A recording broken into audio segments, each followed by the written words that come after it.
Good morning all of you. ध्यान दीजिए बच्चों, क्लास 11 केमिस्ट्री आपको बताया गया था IUPAC नॉमेनक्लेचर।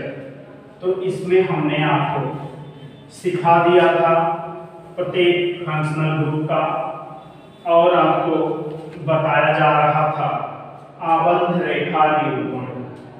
हमने आपको लीनियर वाला बताया जा रहा था, आबंध रेखा। ये आपको बताया जा रहा था कि किसी कंपाउंड को अगर हम रेखीय ऐसे ड्रा कर दें या इस तरीके से कुछ आ जाता है तो हम उसका नामकरण किस तरीके से देंगे, किस तरीके से करेंगे। इस दशा में हम आपको कुछ बताने का प्रयास किए थे। आज आपको उसके नेक्स्ट आगे देखें। तो हमने उस दिन कोशिश ये किया था कि आपको एल्केन, एल्कीन और एल्काइन तीन बता दिया गया था, और भी आप लोग एग्जाम्पल देख लें बुक से, एक्सरसाइज से आप ढूंढ के सॉल्व करें। हम कुछ और नया बताएंगे आपको। जैसे देखिए, आपको ये कहीं नजर आ जाए, ऐसे मिल जाए, ये कहीं नजर आ जाए।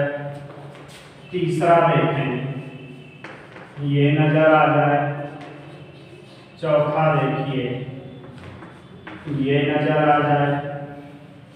पांचवा देखिए, ऐसे आपको मिल जाए। इस तरीके से देखिए, अगर किसी का भी आ जाए तो हम कैसे सॉल्व करेंगे। देखो यहाँ देखिए, हमने आपको क्या कहा था कि सबसे पहले आप जितने मोड बन रहे हैं उनको देख लीजिए। पहला एग्जाम्पल हम यहाँ सॉल्व कर रहे हैं, हमने ऐसे ड्रा किया था। तो देखो इसमें तीन मोड बन रहे हैं, 1 2 3। इसका मतलब कि इसमें तीन कार्बन है। तीन कार्बन हम पहले ऐसे ड्रा कर लेंगे। फिर यहाँ से देखो एक OH लगा है, यहाँ ड्रा कर लेंगे। इसके बाद हमने आपसे बताया था कि कार्बन की वैलेंसी 4 होती है, तो 4 बॉन्ड इसमें हम पूरा करेंगे। देखें, इस कार्बन को अगर 3 हाइड्रोजन दे दिया जाए, इसको 2 हाइड्रोजन दे दिया जाए, इसको 2 हाइड्रोजन दे दिया जाए, तो प्रत्येक कार्बन की वैलेंसी कितनी है? 4। अब देखो इसी चीज को हम और कैसे लिख सकते हैं, CH3 CH2 CH2 और OH। तो हम इसको ऐसे भी लिख सकते हैं, CH3 CH2 CH2 OH। ये हो गया। अब देखो सारा नियम आपको बताया जा चुका है। नंबरिंग वहां से करें जहां से फंक्शनल ग्रुप नजदीक हो। 3 कार्बन की लॉन्ग चेन है तो प्रोपेन से निकाल के आप जोड़ देंगे प्रोपेनॉल। अब पहले पे OH लगा है तो क्या लिख सकते हैं, प्रोपेनॉल 1, प्रोपेनॉल 1। ऐसे ही दूसरा एग्जांपल देखें, ये दिया गया है, ये दूसरा देखें। इसको आप लोग स्क्रीनशॉट कर लीजिएगा या नोट कर लीजिएगा। दूसरा देखिए, ऐसे दिया गया है,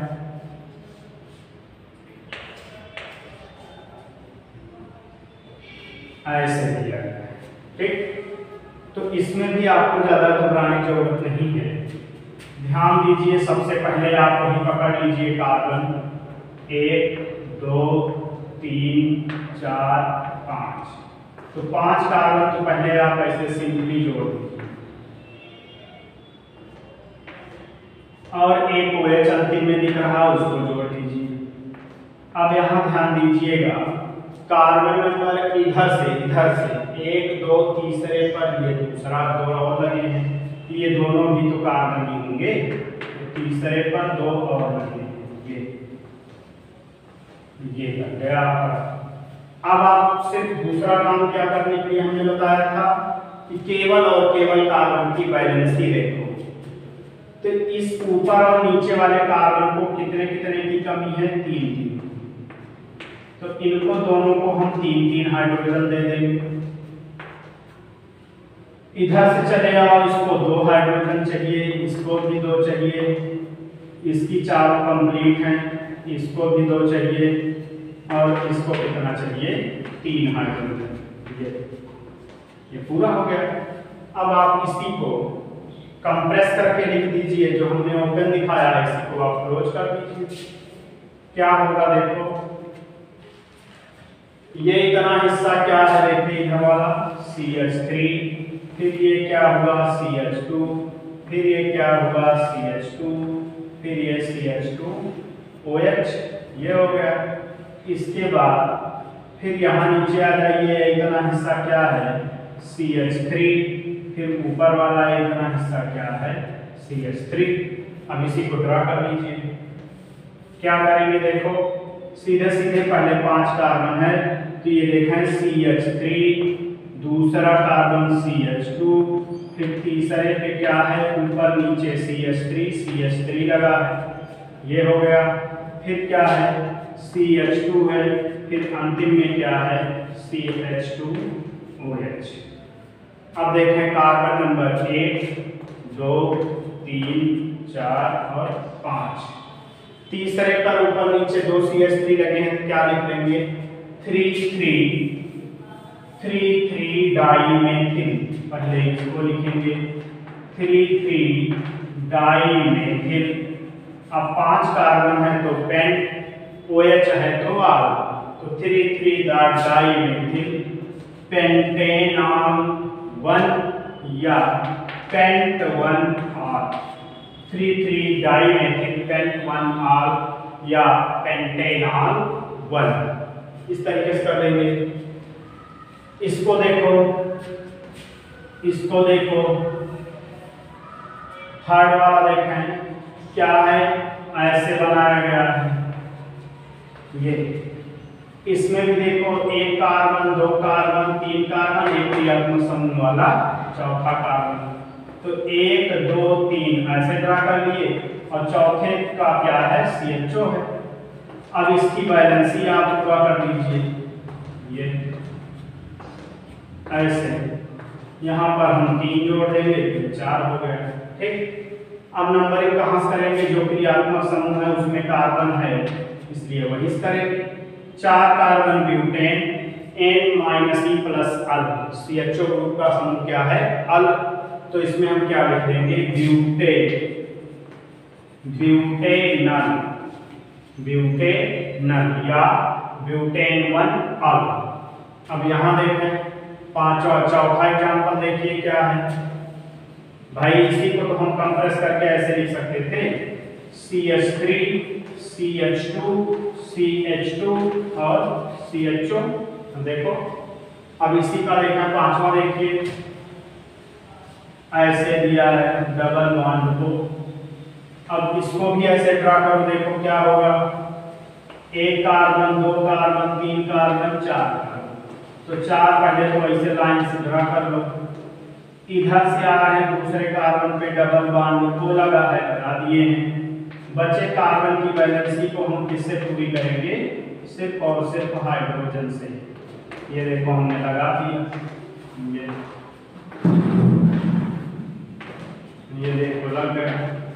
अब इसी को आप ज्वाइन करके लिख दीजिए CH3CH सिंगल बॉन्ड CO और फिर देखें CH2 है ये, single bond CO, single bond CH3। अब CO समूह जिस तरफ से का नजदीक होगा उधर से नंबरिंग करेंगे 1, 2, 3, 4। दूसरे पर ओन है, 4 कार्बन की चेन है तो 4 कार्बन वाले क्या बोलेंगे butane, N-E plus on butanone, butanone बन गया। ब्यूटेनोन में दूसरे पर CO है तो क्या लिखेंगे ब्यूटेनोन 2, ये हो गया आपका ब्यूटेनोन 2। अब ऐसे ही 5वां एग्जाम्पल देखो, 5वां देखो ऐसे दिया गया COOH, एक ऊपर की दूसरा है, ये ऐसे दिया गया है। इसको भी ऐसे सेट करो, 1 कार्बन, 2 कार्बन, 3 कार्बन और ये चौथा कार्बन, 1, 2, 3 और चौथा कौन है COOH है और दूसरे पे ऊपर लगा है कौन 1 कार्बन यहाँ। अब आप इसी को हाइड्रोजन के साथ जोड़ दीजिए।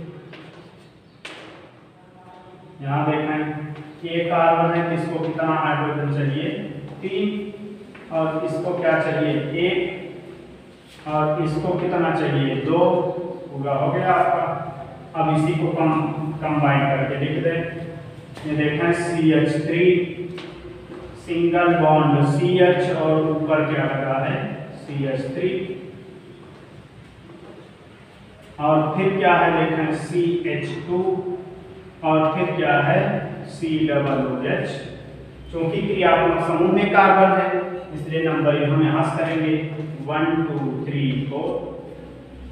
तीसरे पर CH3 है तो क्या लिख लेंगे 3 मेथिल। 4 कार्बन है ब्यूटेन। अब ई निकाल के ओइक एसिड लगाएंगे क्योंकि COOH है। 3 मेथिल ब्यूटेनोइक एसिड, ये नाम हो गया इसका 3 मेथिल ब्यूटेनोइक एसिड। तो ऐसे ही आपको कोई भी मिलेगा, ध्यान दीजिएगा रेखा बंद वाला, तो आप इसको ऐसे ही प्रोसेस बना के ड्रा कर लीजिएगा। अब आप लोग देखिए नेमिंग ऑफ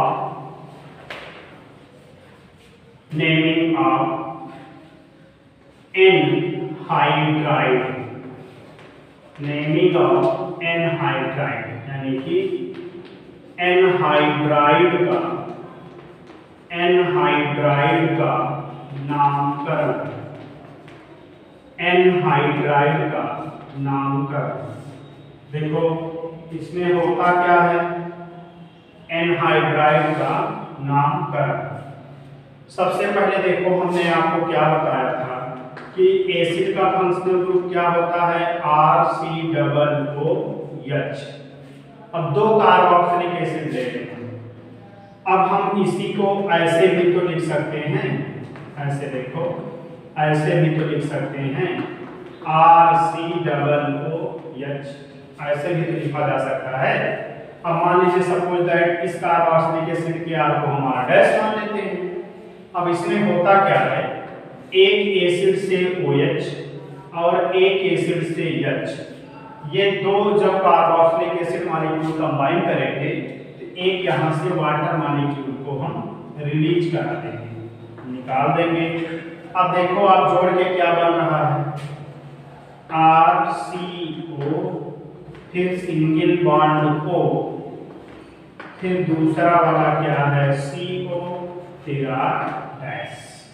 ये फार्मूला बन गया RCOOCO R डैश। यानी कि इसी को हम और कैसे लिख सकते थे, इसी को देखो हम यहाँ पे लिख रहे हैं, इसी को हम ऐसे लिख सकते थे RCO का होल प्लस O।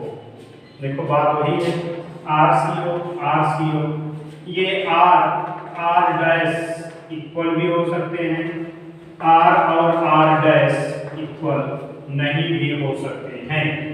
तो हम देखो ऐसे ड्रा कर लेंगे।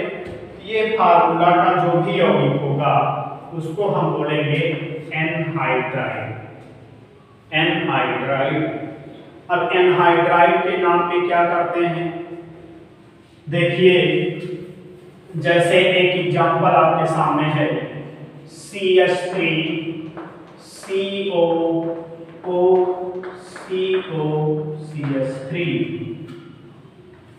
ठीक। तो ये देखो एक तो इसको नाम क्या देते हैं ओइक एनहाइड्राइड, ध्यान दीजिएगा इसके नाम में हम ओइक एनहाइड्राइड जोड़ते हैं। तो देखो क्या करेंगे इसमें, यहां देखें इसका साधारण नाम होगा मेथेनोइक, यानी कि एसिटिक एनहाइड्राइड, चूंकि ये एसिटिक एसिड से प्राप्त हाइड्राइड है। ध्यान दो CH3 COOH ये है एसिटिक एसिड, और दूसरा वाला हम एसिटिक एसिड ले लिए, ये देखो CH3 COOH, OH और H को निकाल देंगे। जब ये निकल जाएगा तो जोड़ के देखो यही तो बच रहा है, ये देखो CH3 COO COCH3। इसका साधारण नाम हो जाएगा एसिटिक एनहाइड्राइड। एसिटिक एनहाइड्राइड हो गया। इसमें IUPAC में क्या करेंगे, देखो 2 कार्बन इधर है और इधर भी है, तो क्या कर लेंगे एथेनोइक एनहाइड्राइड। ध्यान दो, इसका IUPAC नाम हो जाएगा एथेनोइक। ध्यान दो, हमने क्या कहा, ई निकाल के वही एसिड जोड़ेंगे, ई निकल गया, एथेनोइक जैसे इथेन था, ethane minus E plus oic acid plus ON hydride, क्या हुआ एथेनोइक एनहाइड्राइड, ये नाम बन गया इसका। ऐसे दूसरा देखें C2H5 COO CO C2H5। यहां भी देखो 3 कार्बन इधर भी है, 3 कार्बन इधर भी है, क्या लिख सकते हैं यहाँ प्रोपेनिक एनहाइड्राइड। इसका क्या होगा साधारण नाम। IUPAC में क्या करेंगे प्रोपेनोइक एनहाइड्राइड, इसको क्या लिख लेंगे प्रोपेनोइक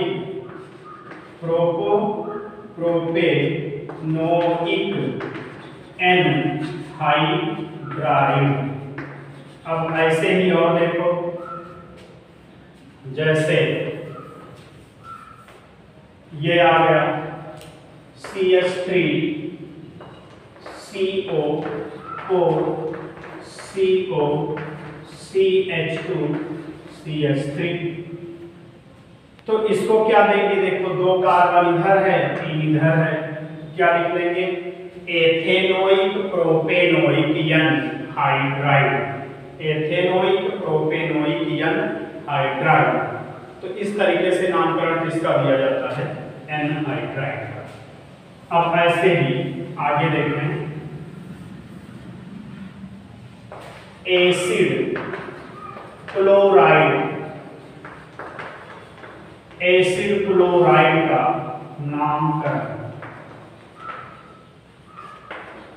एसिड क्लोराइड या एसिड हैलाइड या एसिड हैलाइड, इसका नामकरण कैसे करते हैं।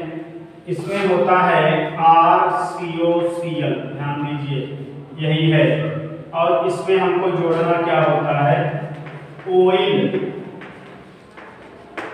क्लोराइड। ऑयल क्लोराइड, अगर इसको हम एसिड क्लोराइड की जगह हैलाइड ले लें, बात वही है क्लोरीन ब्रोमीन आयोडीन, तो ये ऑयल क्लोराइड की जगह हम ऑयल हैलाइड हो जाएगा। ठीक, तो देखें RCOCl, जैसे एग्जांपल CH3COCl, तो इसका नाम क्या होगा मेथेनोइल क्लोराइड। ये कार्बन है, ये इतना ग्रुप है ऑयल, तो इसको हम क्या बोलेंगे मीथेनोइल क्लोराइड।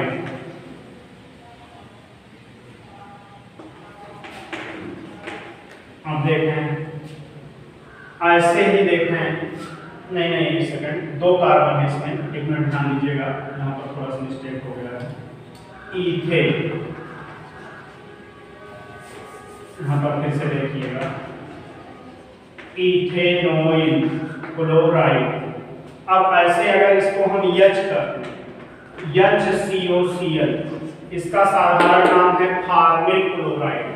इसका 1 कार्बन है इसमें, तो यहाँ पर आप लिखेंगे मीथेनोइल क्लोराइड। मीथेनोइल क्लोराइड ये हो जाएगा। ठीक, इथेनोइल क्लोराइड मीथेनोइल क्लोराइड, तो इसका नाम है फार्मिल क्लोराइड। ध्यान दीजिएगा ये साधारण नाम इसका आ सकता है, क्या लिखते हैं फार्मिल क्लोराइड। ऐसे ही आप बना सकते हैं किसी का भी हो, जैसे देखिए और एग्जांपल देखिए CH3CH2 COCl, यहाँ क्या देखिए 3 कार्बन है, ये क्या हो जाएगा प्रोपेन प्रोपेनोइल क्लोराइड। अब अगर कहीं पर ब्रोमीन लगा नजर आ जाए तो ब्रोमाइड कर देंगे। इस तरीके से हम एसिड हाइलाइड का नामकरण करेंगे। अब देखें अगला topic amide, acid amide, acid amide का नामकरण।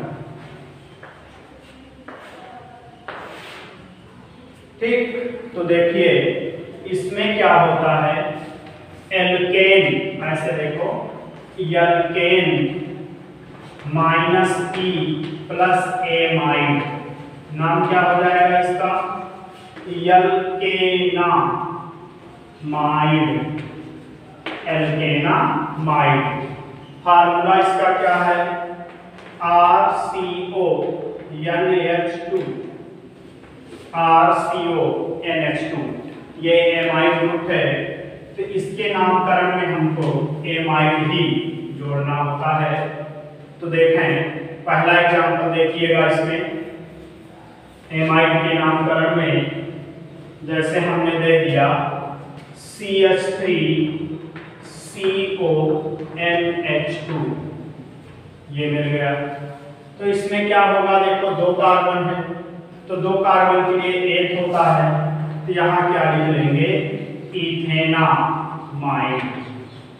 ठीक, CH3 CH2